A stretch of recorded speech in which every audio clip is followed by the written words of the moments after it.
아무 말 하지 말고 지금 잠시 여러분 옆에 양옆에 계신 분들을 잠깐만 쳐다보시기 바랍니다. 잠깐씩만 아무 말 하지 말고 그리고 한번 생각해 보시기 바랍니다. 내 옆에 앉아 계신 분들과 나는 어떤 관계에 있는가? 물론 전혀 모르는 분이 앉아 있을 수도 있습니다. 또는 가족이 앉아 있을 수도 있겠죠. 아니면 수십 년간 함께 신앙생활을 했던 분이 옆에 계실 수도 있습니다. 물론 이제 옆에 계신 분들만 말하는 것이 아니라 우리 교회에 출석하고 계신 여러 성도님들, 이분들과 나는 과연 어떤 관계에 있는가? 우리 교회에 출석하시는 성도님들과 나의 관계, 잘 생각해 보면 한 세 가지 정도 그 관계를 구분할 수 있습니다. 첫째는 잘 모르는 관계, 그야말로 인사조차 안 해본 관계입니다. 말을 해볼 기회도 없었죠. 그러니까 만약 오늘 예배를 다 마치고 오후에 교회 밖을 나가서 어디를 지나가다가 서로 마주쳤다, 그러면 인사조차 안 할 관계입니다. 잘 모릅니다, 실제로. 그리고 말도 해본 적이 없습니다. 그리고 같은 교회를 다니는 것 같기는 한데 한 번도 어떤 식으로든 마주쳐 본 적이 없으니까, 그러니까 밖에 나가서는 전혀 아는 체를 할 관계가 아닙니다. 물론 이런 식으로 인사조차 못하기도 하고 안 하기도 하는 관계, 이런 관계는 교회 규모가 커지면 커질수록 좀 불가피한 면이 있습니다. 예를 들어 제가 아는 목사님 중에 이런 분이 있습니다. 그분이 담임하시는 교회는 주일에 출석하시는 성도님들이 대략 한 3,000명 정도, 꽤 큰 교회죠. 이 목사님이 어느 날 이 차를 운전하면서 교회 근처를 지나가고 계셨답니다. 잘못해서 교통사고가 났답니다. 접촉사고죠. 큰 사고는 아닙니다. 아무튼 이제 그 목사님도 차에서 내리셨고 상대방 운전자도 차에서 내렸습니다. 이 목사님이 그 운전자를 쳐다보면서 교통사고에 대해서 이야기를 하려고 했는데 그 상대편 운전자가 먼저 이렇게 이야기하더랍니다.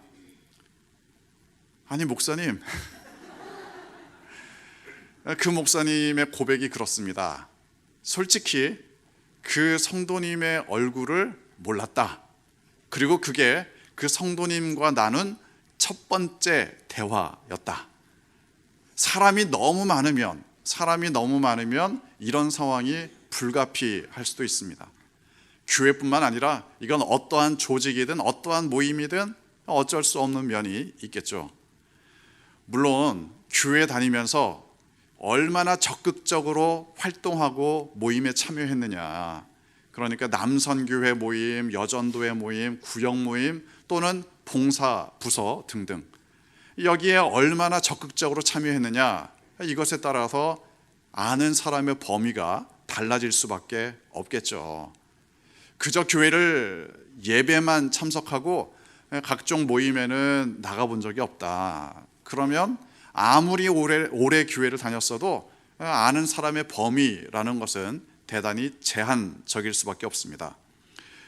그래서 어떤 분들은 정말 오랫동안 교회를 다녔는데 아는 사람이 없는 그런 분들도 있습니다.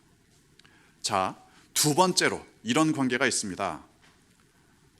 어중간한 관계, 피상적인 관계. 한마디로 얼굴은 압니다. 같이 교회도 다닙니다. 하지만 사실은 잘 모르는 관계죠. 예를 들어 이런 경우를 생각해 볼 수 있습니다. 어떤 성도님이 있습니다. 제가 그런데 그 성도님을 잘 모릅니다. 저도 잘 모릅니다. 그분과 저도 역시 대화를 나눠볼 기회도 거의 없습니다. 그럼에도 불구하고 제가 그분을 위해서 기도해드리기도 하고 또 그분을 영적으로 도와드려야 되는 이런 필요도 있겠죠. 그런데 제가 직접적으로 여쭤볼 수는 없는 상황이고, 그래서 다른 분들께 좀 여쭤보는 경우도 있습니다. 예를 들어 교회를 오랫동안 다니셨고 활동도 아주 열심히 하셨기 때문에 웬만한 성도님들은 다 알만한 그분, 이런 분들께 제가 좀 여쭤볼 때가 있습니다. 항상 그러는 건 아니지만 그런 게 필요할 때도 있겠죠. 그런데 그러면서 제가 놀라는 경우들이 종종 있습니다. 의외로 잘 모르시더라고요. 아니, 그렇게 오랫동안 교회를 같이 다녔는데 기본적인 사항조차 잘 모르는 경우가 있습니다. 어디에 사는지, 무슨 일을 하시는지, 가족 관계는 어떻게 되는지, 이런 내용들조차 잘 모르시는 경우들이 있습니다. 물론 교회에서 만나면 인사를 나눕니다. 또 때로는 이 봉사도 같이 합니다. 때로는 심지어 놀러 가기도 같이 놀러 갑니다. 그럼에도 불구하고 사실은 잘 모르는 경우입니다. 피상적인 관계의 전형이라고 할 수 있겠죠. 물론 기본적인 상황은 알아도 여전히 피상적인 관계일 수도 있습니다. 꽤 알고는 있는데 그게 관계라는 측면하고는 좀 다를 수 있습니다. 그 사람에 대해서 한번 이야기해봐라, 이러면 좀 말할 수 있습니다. 그런데 그 사람과의 관계는 어떠냐, 이건 완전히 별개의 문제입니다. 예를 들어 그 사람을 위해서 기도를 하느냐, 또는 그 사람을 위해서 당신이 기도할 뿐만이 아니라 그 사람이 당신을 위해서 기도를 하느냐, 이건 또 다른 관계입니다. 그리고 그 사람의 믿음이 성장하기를 위해서 내가 믿음의 권면을 해주고 있느냐, 하나님을 믿는 과정에서 발생하는 고민들, 그런 것들을 서로 나누면서 잘 해결하도록 도움을 주고 있느냐, 이런 부분들은 믿음의 관계에 있어서 꼭 필요한 부분들입니다. 만약 그게 없다면, 이런 식의 관계가 없다면 아무리 교회를 오랫동안 같이 다녀도 피상적인 관계가 될 수밖에 없습니다. 특히 이런 경우에는 좀 더 조심해야 될 부분들이 여러 가지가 있습니다. 왜냐하면 사실은 잘 모르는데, 피상적으로밖에 모르는데 잘 아는 것처럼 착각할 수도 있기 때문에 그렇습니다. 잘 아는 것처럼 착각을 하니까 때로는 예기치 못한 문제들이 발생합니다. 예를 들어 어설픈 조언, 또는 어중간하게 상처 주는 말들. 말하자면 나와 깊은 관계가 아닌데도 나를 잘 아는 것처럼 이래라 저래라, 이게 관계를 좀 힘들게 만들 수도 있습니다. 또는 이런 생각이 들기도 하죠. 아니, 저분이 왜 나에게 이런 말을 하는가? 저분이 왜 나에게 이런 식으로 대하는가? 사실은 나를 잘 모를 텐데. 물론 이건 관계가 깊어도 그럴 수 있습니다. 하지만 관계가 어중간하고 피상적이고 사실은 잘 모르는데 나에게 이런저런 말을 한다, 이게 생각하면 생각할수록 기분 나쁜 말이 될 수도 있습니다. 그리고 사실 이게 고린도 교회가 직면한 문제들의 기본적인 배경이 되기도 합니다. 고린도라는 도시 자체, 여기에 수많은 다양한 사람들이 모여 있습니다. 그러니까 고린도에 세워진 교회에도 다양한 사람들이 모일 수밖에 없겠죠. 그런데 깊은 관계가 형성되기도 전에 서로의 겉모습만을 가지고 이런저런 이야기를 합니다. 피상적인 관계에서 서로를 피상적으로 판단하는 거죠. 그러니까 예를 들어 당신은 왜 바울을 좋아하느냐? 바울 별론데. 그러면 상대방이 이렇게 받아칩니다. 그래, 그러면 당신은 왜 베드로를 좋아하느냐? 베드로도 사실 따지고 보면 별론데.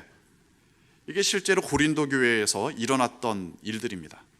우리가 보면, 제3자의 입장에서 보면 뭐 말도 안 되는 걸 가지고 그렇게 싸우느냐. 하지만 그게 피상적인 관계에서 벌어질 수 있는 소모적인 다툼입니다.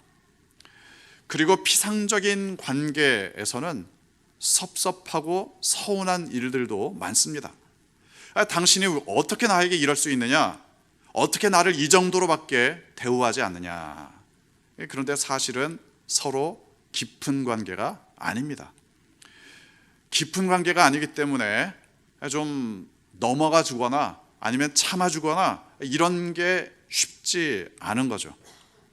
친한 것 같은데 사실은 친하지 않은 관계. 이때 어설픈 감정 싸움이 쉽게 벌어질 수 있습니다. 자, 이제 세 번째 관계의 종류. 뭔지 아시겠죠? 아주 밀접한 관계, 깊은 관계입니다. 이건 그냥 단순히 잘 안다 이런 걸 넘어가는 수준의 관계입니다. 그 사람이 어디에 살고 무슨 일을 하고 가족 관계가 어떻게 되고 물론 이걸 아는 것도 꽤 아는 거죠. 하지만 교회에서의 밀접한 관계는 전 인격적인 관계를 의미합니다.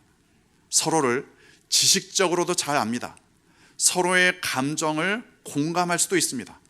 뿐만 아니라 서로의 영적인 상태를 알아보면서 서로 나누고 기도할 수 있는 그런 관계입니다. 이게 바로 전 인격적인 교회 안에서의 관계죠. 교회 안에서의 밀접한 관계는 서로의 영적인 성장을 도와줄 수 있는 관계입니다. 사도 바울이 본문에서 말하고자 하는 내용이 바로 그런 내용들입니다. 교회 안에서 그리스도인들의 관계는 과연 어떠해야 되느냐. 본문 14절과 15절 함께 읽겠습니다. 내가 너희를 부끄럽게 하려고 이것을 쓰는 것이 아니라 오직 너희를 내 사랑하는 자녀같이 권하려 하는 것이라. 그리스도 안에서 일만 스승이 있으되 아버지는 많지 아니하니 그리스도 예수 안에서 내가 복음으로써 너희를 낳았음이라. 사도 바울은 지금 영적 부모의 입장에서 이야기를 합니다. 그저 스승의 입장에서 말하는 게 아닙니다. 부모의 입장에서 이야기를 합니다. 스승이 아니라 부모의 입장. 여기에서 말하는 스승과 부모라는 것은 스승은 나쁘고 부모는 좋다 이런 식의 이야기가 아닙니다. 그게 아니라 관계의 차이점을 설명하고 있습니다. 말하자면 스승과 제자는 가르치고 배우는 그런 관계죠. 그런 관계도 당연히 필요합니다. 의미가 있습니다. 하지만 부모와 자녀의 관계는 완전히 차원이 다른 관계입니다. 일반적인 의미에서 부모가 되면 자녀와 어떤 관계가 됩니까? 부모는 우선 자녀에게 생명을 줍니다. 물론 하나님께서 생명을 주는 거지만 부모님들을 통해서 생명을 주시죠. 그리고 부모는 자녀에 대해서 무한 책임을 집니다. 이 부분이 중요합니다. 아주 쉽게 말하면 부모가 아기를 낳습니다. 그러고 나면 이 아기에 대해서 무한 책임을 집니다. 하루 24시간, 일주일 내내, 1년 내내 이 아기에 대한 부모님의 책임은 한순간도 쉴 틈이 없습니다. 아기가 울면 한밤중에도 부모는 분유를 먹이고 달래서 또 재워야 합니다. 그게 아니라 만약 지금은 엄마 아빠가 자는 시간이니까 네가 울고 보채도 엄마 아빠는 책임이 없어. 알아서 해. 이럴 부모가 어디에 있겠습니까? 아기에게 무슨 일이 생기면 언제든지 부모님들은 책임감 있게 대응을 하고 도와주어야 합니다. 먹이고 재우고 입히고 또 응가도 처리해주고 그러면서 모든 것에 대한 책임을 부모가 담당합니다. 쉽게 말해서 부모는 모든 것을 책임집니다. 스승은 부분적으로 책임을 집니다. 스승은 학생들에게 이렇게 말할 수 있습니다. 자, 이제 수업 끝났다. 집에 가서 열심히 공부하고 내일 보자. 그러면 끝입니다. 더 이상 책임질 필요가 없습니다. 스승은 학생들에게 이렇게 말할 수 있습니다. 야, 이제 방학이니까 방학 동안에도 놀지만 말고 열심히 공부해라. 이렇게 말하면 끝입니다. 스승은 제자들에게 이렇게 말할 수 있습니다. 자, 이제 졸업하니까 상급 학교에 가서도 또는 취직을 해서도 열심히 살아라. 그런데 이렇게 말하고 나면 끝입니다. 스승의 책임은 거기까지입니다. 하지만 부모와 자녀의 관계는 끝이 없습니다. 물론 정도의 차이는 있지만 태어나면서부터 죽을 때까지 부모와 자녀의 관계는 끝나지 않습니다. 자녀에 대한 부모의 책임은 끝나지 않습니다. 마치 그런 것처럼 영적 부모가 된다. 이것도 기본적으로 마찬가지입니다.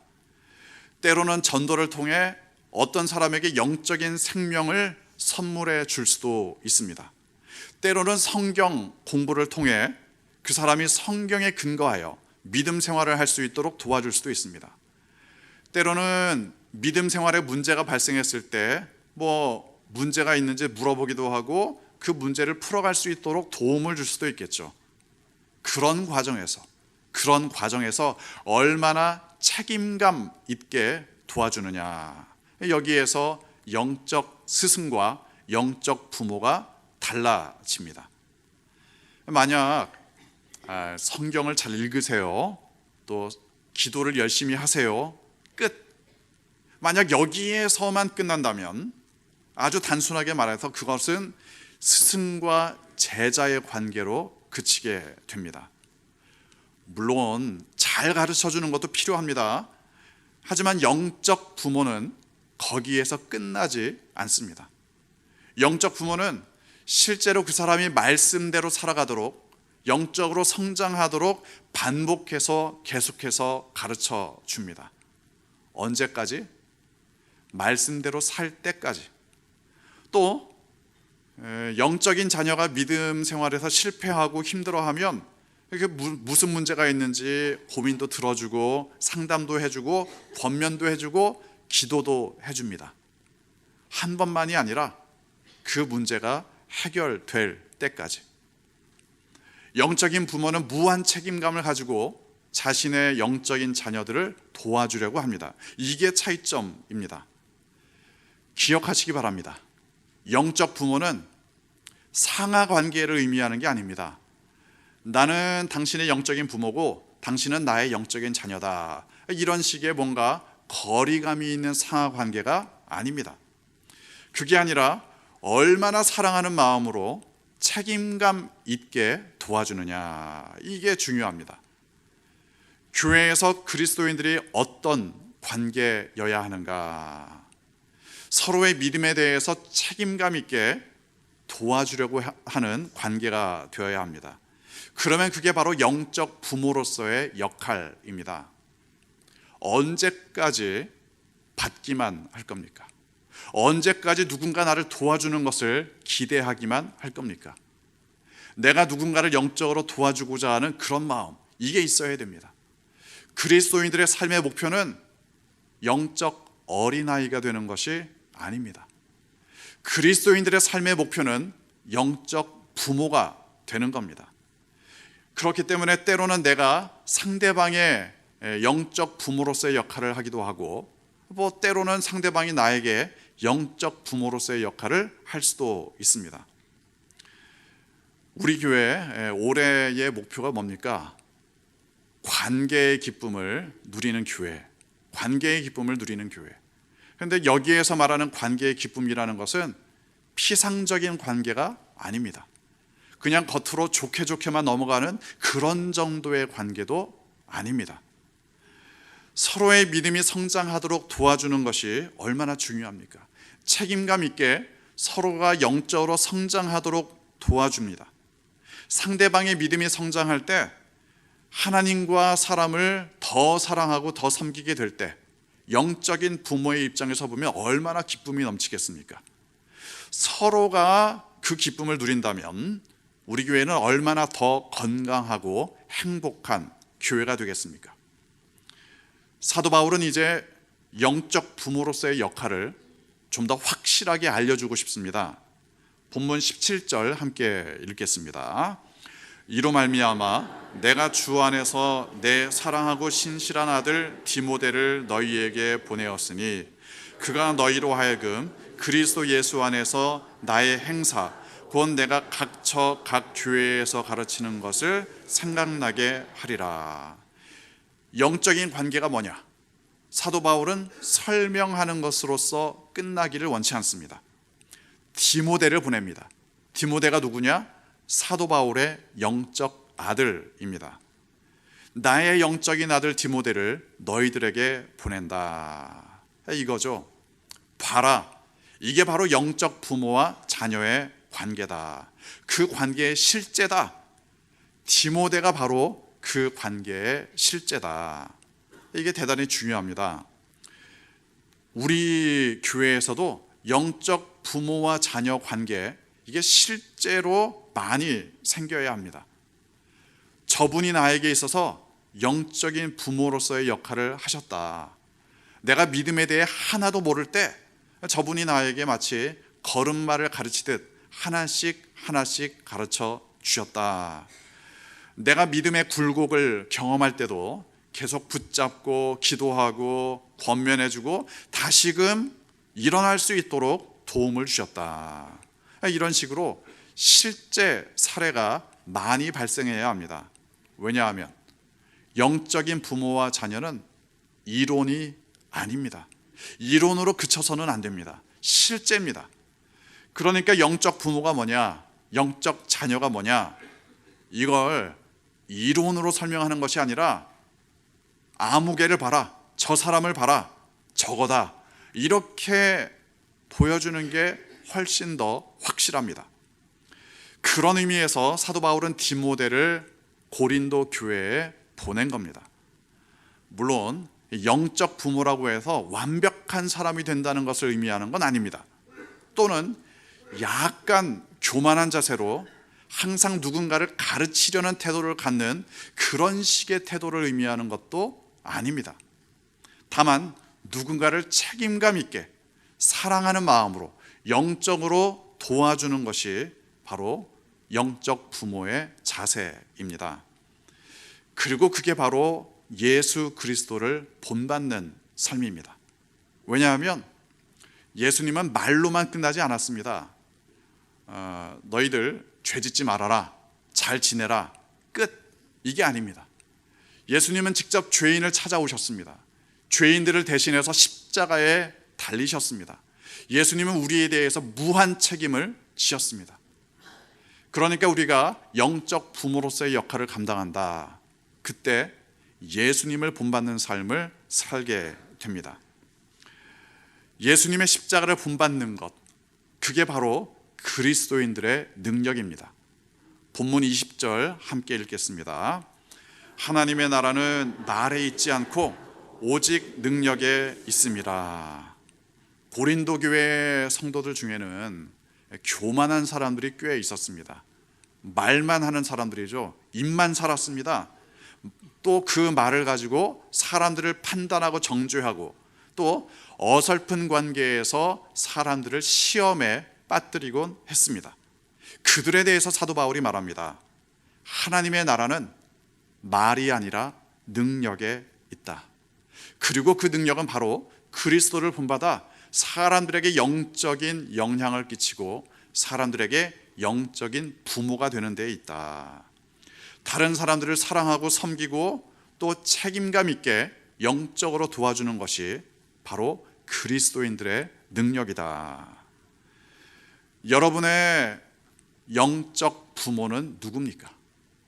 여러분의 사도 바울은 누굽니까? 또는 여러분의 영적 자녀는 누굽니까? 여러분의 디모데는 누굽니까? 사도 바울이 되기를 사모하시기 바랍니다. 영적 부모가 되기를 사모하시기 바랍니다. 그리스도를 본받아 영적인 관계를 이루어가는 여러분 되시기를 주님의 이름으로 축원합니다. 기도하겠습니다.